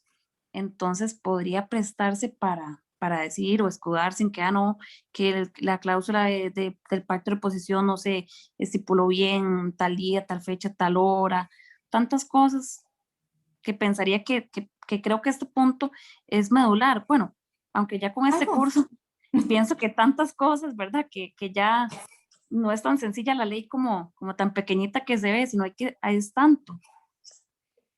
Jenny, estoy totalmente de acuerdo con lo que usted ha expresado. De hecho, por eso es que he hecho tanto énfasis en que la cláusula de ejecución no puede hacerse como copio el 57 y el 58, como lo he visto yo, que lo han hecho en la práctica algunos abogados, porque esto es muy delicado. Entonces, vean que esto es una cláusula que la estamos viendo y les estoy explicando por detalle y en separado. Pero si yo tomo esto, el 57 y 58, y los transcribo literal, efectivamente, no pongo bien el pacto de reposición, va a ser complicado. El tema que usted toca de cómo regular el pacto de reposición es bien interesante porque qué arriesgado, ¿verdad? Si uno pone un horario, lo que usted dice, que después se le excusen con ese horario, si uno pone que se le avisa, que después se escondan, entonces, ¿cómo puede diseñar uno una cláusula de reposición que le dé una vía expedita, segura, cero violencia, cero ir contra el orden público al acreedor y que pueda tomar el bien? Porque digamos que esa sería la clave para, digamos, no tener que ir y pedirle apoyo al funcionario judicial. Este, bien interesante eso que usted dice, me deja pensando cuál sería la fórmula para, para, para una cláusula de reposición expedita y que sea clara, ¿verdad? Que sea segura, que no vayan a después a decir o alegar algún problema de redacción en la cláusula de falta de claridad. Sí, le agradezco mucho el comentario. Creo que vi a alguien levantando la mano, don Sí, Francisco. era yo, Javi. Sí, es Sí, que, bueno, no sé si es el artículo que corresponde, pero yo sé que el 52 de la ley DRAC permite a cualquiera de las partes, inclusive a un tribunal arbitral, pedir medidas cautelares. No sé si ese se le puede aplicar por analogía o algo así, pero para que lo tomen en cuenta, por si lo quiere tomar en cuenta, de la muchas ley gracias. Sí, a mí me parece que Jenny de dijo que resolución alternativa de conflicto. cautelares en el cobro, ¿verdad? Jenny, Bueno, como pruebas anticipadas, más que todo lo que presentan, pero sí se podría, de medidas cautelares, es que en cobro judicial, como que sería, ¿no? ¿Verdad? Embargo preventivo y esas que no ya están, embargo, pero es que esto es lo sí, que nos permite, esto es lo que nos permite llegar al embargo, digamos, o de alguna forma. correcto. Estoy ejecutando un embargo, solo que en la forma privada. Yo me refería al mandamiento, pero no sé si estoy mal Perdón, Francisco, es que no les... que están hablando. No sé, la verdad que solamente lo estaba como comentario. Tengo una conexión terrible a internet.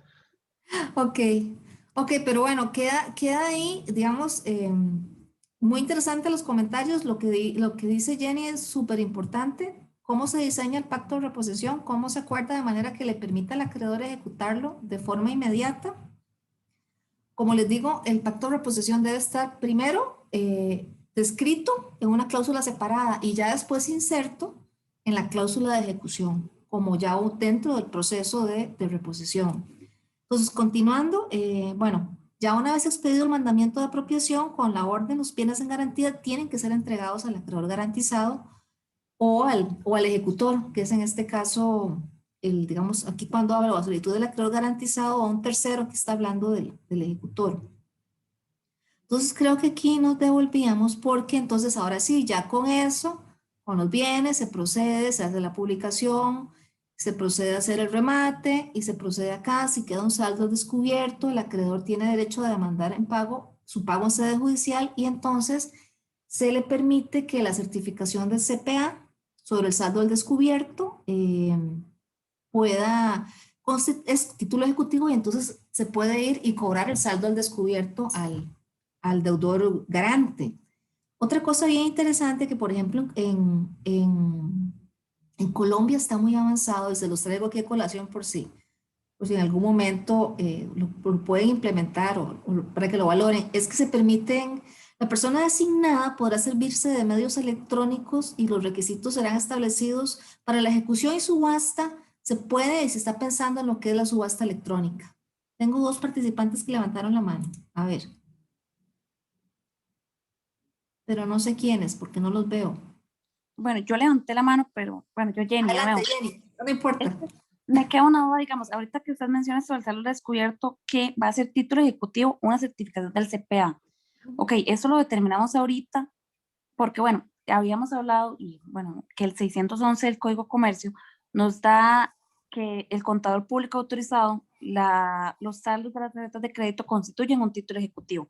Sí. Yo podría entender que yo podría ir vía monitoria a cobrar esta misma certificación de contador público autorizado en un proceso monitorio porque esta ley me da esa posibilidad. Aunque, digamos, vamos a ver, estableciendo lo que es el 110 del Código Procesal Civil, creo que es el inciso, el último, que dice que Leyes la ley... especiales. Ajá. Sí, ¿verdad? Podría Es hacerlo este así. caso, Jenny. Yo eres este Sí. caso porque ese último es un números apertos, porque yo creo que lo que sucede es que están previendo que otras leyes vayan creando este tipo de títulos ejecutivos. Sí, correcto. Me parece interesante porque tampoco he visto al día de hoy un CPA con un saldo descubierto de una garantía Ujú, mobiliaria al cobro en un monitorio. ujú. Entonces me quedé Sí. pensando en que podría obviamente estar ahí.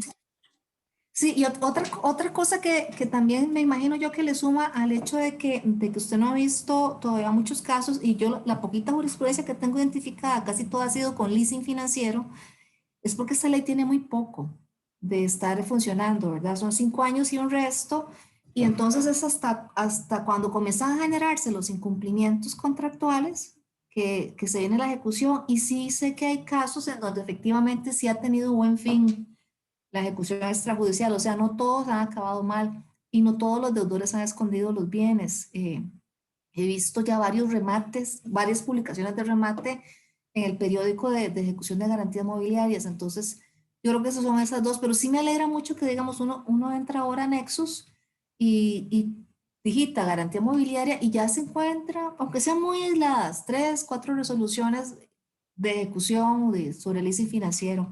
Pero sí, este es un caso de un título ejecutivo en una ley especial. ¿Alguien más había levantado la mano? Ya no quiere participar o opinar. Bien, les comentaba que en el caso de la venta o subasta, aquí se permite hacerla por medios electrónicos. Entonces, eh, podrían preverla dentro de la misma cláusula, mejor que si la quieren hacer por medios electrónicos, yo la prevería que la pondría dentro de la misma cláusula de ejecución, en el caso de que se quiera implementar. En Colombia tienen lo que se llama el martillo electrónico. En Colombia la ejecución extrajudicial de las garantías mobiliarias la hacen las cámaras de comercio. Entonces es sumamente rápida y tiene un proceso que prácticamente en línea. Vieran qué rápido. Entonces, ellos tienen el martillo electrónico y es la parte donde hacen esta parte de las subastas. Ahora, si por alguna razón, porque una vez estuve dando este curso en Punta Arenas y me decía uno de los abogados con toda la razón, "Ve, pero si yo tengo ahí el pesquero detenido con los camarones y digamos, con toda la cosecha marina, ¿qué hago yo? No, mientras hago el proceso, no, pero entonces está este caso, el de bienes perecederos. Cuando son bienes perecederos, la ley permite que sea la venta de forma inmediata. Eso se hace constar en el acta respectiva, se levanta el día de la venta por parte del corredor jurado. Ahí dice corredor jurado, pero para mí puede ser también el notario, sin ningún problema. Entonces, en ese caso, ¿por qué? Porque son bienes perecederos, entonces se busca que no se echen a perder. Ok, pacto de reposición. Ok, el 61, que es el derecho en cualquier momento antes de que se vendan o se rematen los bienes, de que el deudor o cualquier otra persona puedan terminar los procedimientos pagando el monto adeudado al acreedor garantizado, así como los gastos razonables incurridos en el proceso de ejecución. Aquí se habla de subrogación, pero esto es cuando se supone que hay un acreedor, un acreedor garantizado de grado inferior, pero esa figura no existe. Aquí en el país no se da. Aquí es un solo grado de acreedor garantizado y no hay, como habían las prendas, que habían primero y segundo grado. Aquí nadie asume ese riesgo, por lo menos no que yo haya visto. Esto es porque en Estados Unidos sí se regula. Vienen las reglas especiales para los bienes dados en garantía, pero quiero pasar acá. Quiero, antes de que terminemos, porque estamos ya muy cerca de de finalizar y todavía me queda un poquito, quiero ver el sistema de garantías mobiliarias para que lo conozcan un poco. El sistema y cómo se ingresa una garantía. Aquí tienen, bueno, digamos, por ejemplo, yo aquí les presento un ejemplo de cláusula de ejecución. Entonces, como digamos, es como una guía de cómo deberían hacer una cláusula de ejecución. En este acto, las partes acuerdan que en el evento de incumplimiento se procederá con la ejecución y que se describe a continuación. Entonces, aquí vienen y describen el proceso y tienen que incluir el pacto de reposición.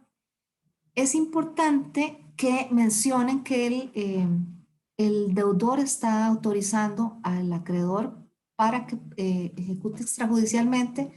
También esta ley permite, ahora que lo mencionó Francisco, las cláusulas RAC, permite que estos procesos también se diriman en la vía de resolución alterna de conflictos, aunque los árbitros en el país están en contra porque dicen que el arbitraje no es para ejecutar, pero la ley lo permite. Más tengo para señalar rápidamente, prelación, aquí está. Esta es la regla que rige en la prelación para que la tengan presente. La prelación de una garantía mobiliaria se determina por el momento de su publicidad. Y yo me imagino que esa fue la regla que aplicó el tribunal cuando tomó la decisión de darle la prioridad al banco que había financiado la importación de la mercadería por sobre el almacén fiscal. La garantía mobiliaria publicitada tiene prelación sobre la no publicitada y varias garantías no publicitadas, entonces la que esté determinada por fecha cierta en la celebración del contrato. Vamos a pasar rápidamente al sistema para que ya tengan, digamos, porque tan importante es la parte sustancial como la parte del sistema. Es importante conocerla. El sistema, bueno, está regulado. Profe, Sí. algo Sí. chiquitito ahí. No, adelante. No sé si es posible o no, pero de ahí. ¿Qué pasa si yo, que tengo una universalidad de muebles, le doy en garantía mobiliaria a usted esos bienes y a Juanita voy y le doy los mismos bienes? Ambas llegan y lo inscriben. ¿Eso es posible? Pero ahí, como no se va a inscribir al mismo tiempo, sino que alguna, por la razón que sea, alguna la va a ingresar primero que la otra, esa es la que va a tener la posibilidad de ejecutarlo. Porque aquí se rige primero en tiempo, primero en derecho, como está aquí en 49. La prelación se determina por el momento de publicidad. O sea, no importa que varios escriban el mismo bien porque la otra persona salió así como medio fraudulenta. El problema es que el que va a tener derecho por ley a la ejecución, digamos, al bien, va a ser el que lo hace primero. Aquí es la famosa regla, primero en tiempo, primero en derecho. Otra cosa, para ingresar a varias preguntas en una. Yo como notario, como abogado, qué sé yo, puedo inscribir a una persona como acreedora dentro del registro de garantías mobiliarias, eso número uno. Número dos, como notaria, puedo, estoy hablando con la firma digital, puedo inscribir las garantías. tengo esa posibilidad o debe ser con la firma digital de quien corresponde? No, le voy a explicar. El sistema de garantías mobiliarias tiene, digamos, dos opciones. Primero, yo me inscribo, digamos, como acreedora y entonces en ese caso yo directamente soy la que subo las garantías, pero yo también me puedo inscribir como acreedora y autorizar a otra persona, escribirla dentro del sistema bajo la figura del autorizado. Entonces, en esa figura del autorizado, este autorizado tiene diferentes, digamos, diferentes facultades. Yo las puedo restringir o las puedo ampliar, se lo pongo así. A mí una vez una empresa me pidió o me contrató para que le inscribiera varias garantías mobiliarias que tenía. Y entonces, lo primero que hice fue registrar a la empresa como acreedora, hacer todo el trámite, que el trámite hay que mandar a la personería jurídica, la carta. Una vez que la empresa se registró como acreedora, entonces el representante de la empresa me registró a mí como autorizada para subir las garantías. Entonces, en ese caso, a usted como notaria, digamos, usted tiene un cliente, el cliente se inscribe como acreedor garante, pero a usted la autoriza a que sea usted la que suba la garantía, la que pueda subirla, y le puede limitar solamente a que la suba, o la puede autorizar a que haga cualquiera de los múltiples movimientos que se puedan hacer en el sistema, modificar la garantía, cancelarla parcialmente, ejecutarla. Entonces tiene esa posibilidad, esa figura del autorizado es, digamos, la que le da posibilidad al notario de subir las garantías con su propia firma, porque lo único que se necesita es que ambos tengan firma, tanto el que inicialmente abre la cuenta como acreedor, como el autorizado, tengan la firma digital, pero ya usted con la firma digital y ya usted autorizada, usted puede entrar con su firma digital al sistema y subirlo por cuenta de su cliente, porque hay mucha gente que no tiene firma digital y hay mucha gente que no maneja los sistemas digitales y entonces esa figura del autorizado precisamente es un auxiliar. ¿Me quedó claro, Susana? Sí, señora. Sí, Sí me quedó claro. la escuché dudosa. No, no, es que estaba pensando en otra cosa que le iba a consultar, abusándome de la confianza. Pero bueno, ya se me olvidó, entonces Bueno, ahorita ahorita se sí, acuerda. Vean, vamos, que nos gracias. quedan 15 minutos. Voy a irme de un solo. Ya la historia de que el sistema de garantías es único, que no tiene garantía, no tiene calificación registral, que el objetivo es dar prelación. El registro no tiene responsabilidad de ningún tipo, trabaja las 24 horas, 24/7.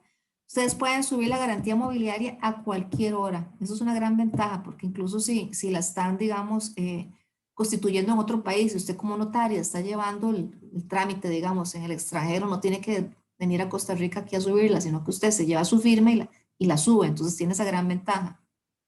Y veamos. Este, digamos, está organizado folio electrónico personal, que es el folio que identifica al deudor. Entonces, en este caso, se identifica, como les contaba yo a ustedes, como persona física jurídica. Ahora, si ya ustedes tienen el número de garantía mobiliaria, ustedes también pueden buscarla por número. Entonces, podrían digitan el número y les va a aparecer la información. Acá, a ver, quiero que nos vayamos de un solo. Acá. Aquí está el sistema. Entonces, digamos, ustedes quieren ingresar al sistema de garantías mobiliarias, se van acá, donde dice garantías mobiliarias, o digamos en la presentación que tenga ahora, pero siempre va a haber una sección que dice garantías mobiliarias. Entonces, el primer paso ya es, ustedes ingresan ya con la firma digital, ya la tienen, digamos, ya la pusieron en la computadora y aquí, digamos, quieren hacer una consulta. Entonces, nos vamos aquí a este módulo de consulta gratuita. Digamos que queremos averiguar cómo están las garantías de Jamber, porque cuando yo hice esto, busqué Jamber porque fue, digamos, me lo encontré en el periódico, estaba la información, entonces ese fue el que usé. Entonces, para consultas me va a pedir si es con número de registro, si con número de garantía o con la identificación del deudor. Entonces, yo en este caso usé identificación del deudor, digité aquí la cédula jurídica, bueno, el CAPTCHA, ¿verdad? Y me salió acá, ven, me salió que tiene dos garantías. Una que ya venció en el 2019, en este momento, si yo entrara, habría que ver si está ejecutada o en qué estado está, y una que todavía está viva hasta el 2024. Fueron garantías, estas garantías se subieron, vean, 28 y 29. O sea, recién estaban haciendo el sistema de garantías mobiliarias. Subieron a darle la publicidad y a tomar la prelación del caso. Estuvo muy bien hecho. Si yo quiero ver la garantía, entonces yo puedo irme aquí. Entonces aquí la veo. Entro acá, la lupita. Y me va a salir toda la información del acreedor primero. Entonces aquí ya voy a ver Banco de Costa Rica, voy a ver dónde está el correo electrónico para notificaciones. Aquí voy a ver la fecha en que se publicó, el monto máximo, que no se ve acá, pero eran 194 millones. Y lo que está en garantía también voy a ver que en este caso es maquinaria y equipo y es garantía simple. Ven, en este caso, esta es una garantía que tiene que haberse hecho por contrato de garantía. No es una garantía que funcionalmente también tenga el efecto de garantía mobiliaria, como el caso del leasing o el fideicomiso. Entonces aquí estaba en garantía unas líneas de construcción y está activa. Entonces, digamos, esto es lo que ustedes cuando hacen la consulta les va a salir y digamos el camino a seguir cuando están en consulta. Ahora, digamos, aquí, esto es lo que a usted le interesa. También le puede interesar, Susana, que la he visto preguntándome bastante de esto. Este es el trámite. Yo tenía la idea de que igual pasa con personas físicas. Digamos que usted tiene un cliente que es persona jurídica. Las personas jurídicas no tienen, y yo creo que están muy lejos de llegar a tener firma digital. Entonces, usted lo que tiene que hacer es una carta dirigida al sistema de garantías que va a suscribir el representante de la empresa, va a aportar la certificación de personería jurídica.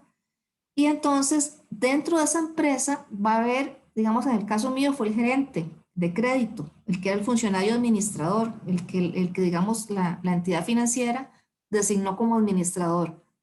Entonces, pusimos al gerente de crédito como administrador y se señala dirección. A usted le va a llegar una notificación donde ya él está habilitado y entonces él a usted le puede dar autorización. Ese sería, digamos, el trámite para escribir una persona jurídica. Yo tengo acá el proceso de cómo incluir una publicidad inicial en la garantía mobiliaria. Entonces, vamos a verla, porque quiero que vean cómo se incluye por si en algún momento les toca para que no estén tan preocupados. El sistema es sumamente amigable. Aquí entran, otra vez, garantía mobiliaria, es el mismo, solo que aquí, como ya no es una consulta gratuita, les va a pedir el PIN para que puedan ingresar con firma digital. Entonces ingresan, les va a salir acá para Susana, digamos, Susana, usted está ingresando por cuenta de un cliente suyo, entonces usted ingresa acá como autorizada y de un solo va a ingresar a la cuenta del cliente suyo, pero como autorizada, entonces usted no, porque pasó, eso se me había olvidado contarles, al inicio, cuando se estaba comenzando con esto, muchos notarios de buena fe subían ellos la garantía por cuenta del cliente, pero entonces entraban acá y la garantía le quedaba, o sea, el que quedaba inscrito era el notario, no el cliente. Y entonces hay que tener cuidado, ¿verdad? Hay que asegurarse de que uno esté ingresando como autorizado del cliente. Ok, entonces, si es ustedes directo, ingresan acá. Si es ustedes como autorizado, ingresan aquí, a funcionario autorizado. Aquí van a venir todas las características de la garantía, la fecha de vencimiento, la moneda, cómo se va a determinar el monto, cómo se va a ejecutar, alguna observación, si hay forma de pago. Entonces, ustedes lo van llenando.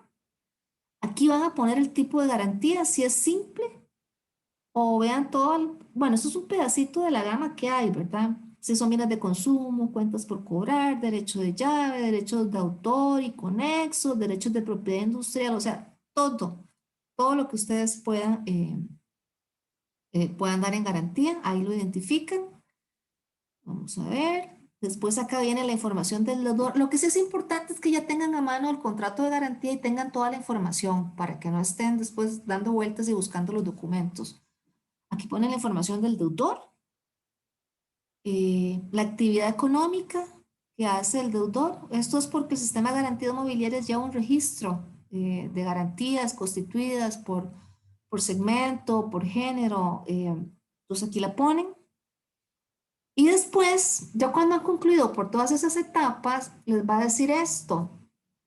¿Desea realizar la publicidad inicial de la garantía? Presione aquí. Entonces, ya en ese momento, ya le van a dar ustedes publicidad inicial a la garantía. Cuando ustedes le ponen aquí guardar garantía, la garantía se va a publicar y les va a llegar en automático a su correo.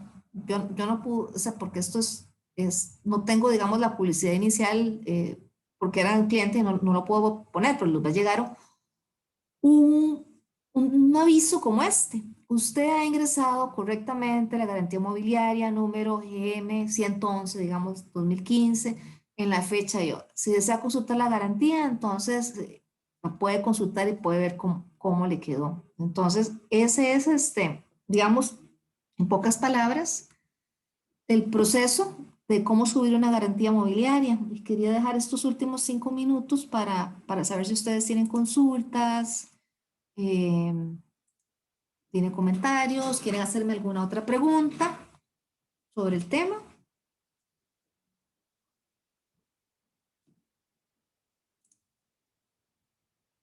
Si no, no me quedaría más que darle las gracias por su acompañamiento a lo largo de estas 4 sesiones. Yo sé que es cansado para todos, son temas complejos. Profe, ¿es posible Sí, contactarla vía correo electrónico? No sé si le mando el mío o ¿cómo haría para tener el suyo? se lo voy a poner aquí en el chat. Muchas gracias.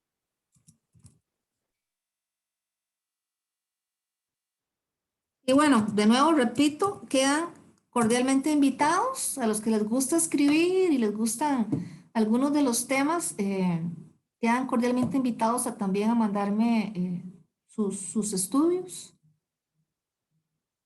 o sus artículos. Andrea, yo no sé si usted hace un cierre oficial del Colegio de Abogados. Sí, Ana Yancy, estaba esperando a ver si alguna otra persona quería hacer Y alguna yo también pregunta. quería saber si tiene algún otro comentario, qué les ha parecido el instrumento. Bueno, espero que les haya podido transmitir con claridad, digamos, todos los aspectos y complejidades de la garantía mobiliaria, pero que no les genere temor, sino que más bien incursionen en este campo. Es un campo muy creativo y, digamos, desde la perspectiva de la asesoría legal le puede dar unas opciones tan interesantes a los clientes. Incluso puede ser una garantía eh, mobiliaria y amarrarla con un acuerdo de control para los flujos futuros. O sea, aquí queda muy abierto, aquí quedan abiertas muchas puertas para el financiamiento y también para que se garantice el acreedor. Muchísimas gracias, Ana Yancy. Pues siendo que no hay más preguntas en el chat y tampoco hay, digamos, quien quiera hacer una en el audio, solo queda agradecerle por su disposición con el colegio. No recuerdo si alguna otra charla en este bloque queda con usted, no lo recuerdo. No. No sobre ese mismo tema, pero ya las otras no, ¿verdad? No, las otras ya no serían con usted, ya solo con doña Giselle y don José Rodolfo. Solo nos quedaría con ellos. Muchísimas gracias, Ana Yancy, por su disposición con el colegio. Encantada, con muchísimo gusto. Cuando usted guste, también sabe que estamos encantados de hacer charlas con usted, la verdad que sí. Muchas gracias. Que pasen buenas noches y muchas gracias por su apoyo, Andrea. Con mucho gusto para servirles. Y a usted y a todos los participantes, el colegio es su casa. Lo que necesiten, si alguna cosa, si tienen alguna sugerencia de charlas, de temas, de lo que sea, pueden escribirnos. Las grabaciones de las charlas con doña Ana Yancy aún no están disponibles. En cuanto estén disponibles, yo se las hago llegar a sus correos. Y pues creo que no queda nada más. Nada más agradecerles a Ana Yancy por su exposición, a los participantes por estar aquí un viernes. A esta hora, los que no han comido, que tengan buen provecho, y los que ya, pues qué dicha. Gracias. Que pasen buenas noches, un feliz fin de semana, que descansen y que Dios los acompañe. Buenas noches.